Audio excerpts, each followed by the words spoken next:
গত সপ্তাহে ভয়াবহ বন্যার কবলে ছিল পুরো সিলেট এবং এই বন্যার পানি যখন কিছুটা নামতে শুরু করেছে তারপরেই কিন্তু মানুষজন কিছুটা স্বস্তিতে ছিলেন, কিন্তু আবারও জলাবদ্ধতা এবং বৃষ্টির পানিতে কিন্তু উপশহরের বিভিন্ন কলোনিতে পানি জমে আছে এবং এর দুর্ভোগ কিন্তু চরমে যাচ্ছে। আমরা সকালেই উপশহরের বিভিন্ন এলাকা ঘুরে দেখেছি এবং এই মুহূর্তে যে জায়গাটিতে দাঁড়িয়ে আছে সেটি হচ্ছে উপশহরের সি ব্লকের 39 নম্বর রোডের বড়মেয়ার কলোনি বলা হয়ে থাকে এবং এখানে কিন্তু জলাবদ্ধতা অনেকটাই চরমে পৌঁছে গেছে। আপনারা জানেন গত মাসে আমরা যেমনটি বলছিলাম, গত মাসের বন্যার পানি কিন্তু সিলেট নগরের বিভিন্ন বাসাবাড়ি এবং গুরুত্বপূর্ণ সড়কে কিন্তু প্লাবিত ছিল এবং অনেকটাই ভয়াবহ বন্যা বলা চলে। সেটি কিন্তু অনেকটাই কিন্তু এখন আর নেই, কিন্তু সেই বন্যার পানি কমার শুরু পর থেকেই মানুষ পানিবাহিত রোগ এবং বিভিন্ন যে আপৎকালীন যে দুর্যোগ রয়েছে সেটি মোকাবিলা করে যখন মানুষজন একটু শান্তিতে থাকবেন, তারপরেই কিন্তু এবার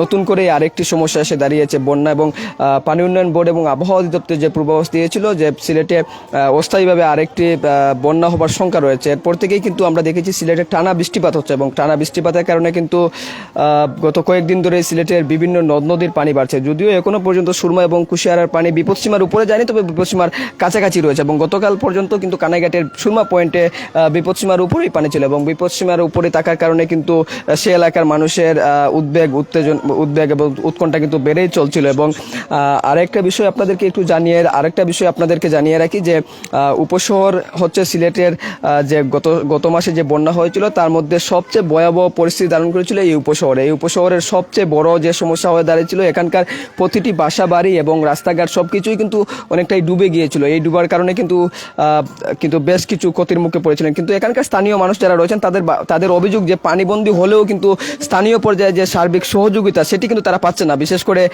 তারা এখানকার জনপ্রতিনিধি যারা রয়েছেন, কাউন্সিলর, তাদের দেখা তারা পাচ্ছেন না, এমনটাই কিন্তু তারা বলছেন। এবং আমরা যদি একটু সামনের দিকে আপনাদেরকে নিয়ে চলি, যে সেখানেও কিন্তু পানি রয়েছে এবং এইখানে আরেকটি বিষয়, বাংলাদেশ ঝুঁকিপূর্ণ শিশু নিরসনের একটি প্রকল্প রয়েছে, শিশুরা লেখাপড়া করছে, কিন্তু এই জায়গায়ও কিন্তু পানিবন্দী হয়ে পড়েছে। এবং আপনাদেরকে যদি একটু চিত্র দেখানোর চেষ্টা করি, যে এই বন্যার পানি কিন্তু এখন নেই, এটা কিন্তু বন্যার পানি নয়, কিন্তু বৃষ্টি এবং জলাবদ্ধতায় কিন্তু এটি প্রকট আকারে ধারণ করেছে। আমরা এখানকার একজন শিক্ষক রয়েছেন, আমরা ওনার সঙ্গে একটু কথা বলার চেষ্টা করবো। একটু আপনার সঙ্গে কথা বলতে চাই।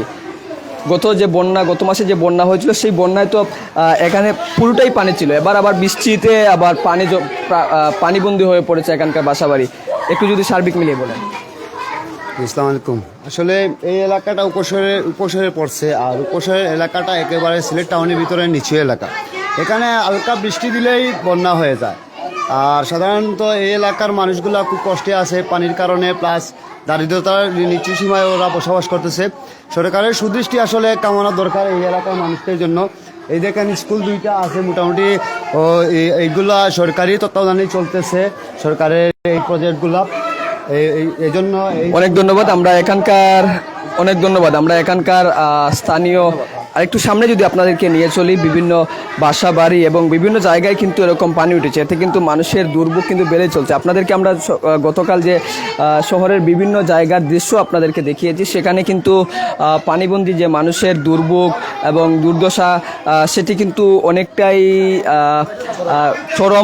চরম আকার ধারণ করেছিল, সেটি কিন্তু কমতে শুরু করেছিল। কিন্তু এখন পর্যন্ত কিন্তু বন্যার পানি কিন্তু অনেকটাই নেই, কিন্তু বন্যার পানি না থাকলেও কিন্তু সিলেট নগরের এরকম কলোনি এবং নিম্নাঞ্চল যে ঝুঁকিপূর্ণ যে নিচু এলাকাগুলো রয়েছে সেই এলাকায় কিন্তু পানি অর্থাৎ বৃষ্টির পানি অর্থাৎ জলাবদ্ধতা সৃষ্টি হচ্ছে। কিন্তু জলাবদ্ধতা এবং অব্যাহত বৃষ্টি থাকার কারণে যে সমস্যা সৃষ্টি হচ্ছে, কিন্তু সেটি কিন্তু সিলেট সিটি কর্পোরেশন বারবারই বলছেন যে তারা এটি দ্রুতই নিরসন করবেন এবং সংশ্লিষ্টরা বলছেন বা বিশেষজ্ঞরা বলছেন সুরমা নদী খনন না করার আগ পর্যন্ত তারা কিন্তু এই সমস্যা কিন্তু বারংবারই থেকে যাবে। তো এই ছিল সিলেটের টানা বৃষ্টিপাতে সিলেটের বিভিন্ন কলোনির নিম্নাঞ্চল ডুবে যাওয়ার সর্বশেষ।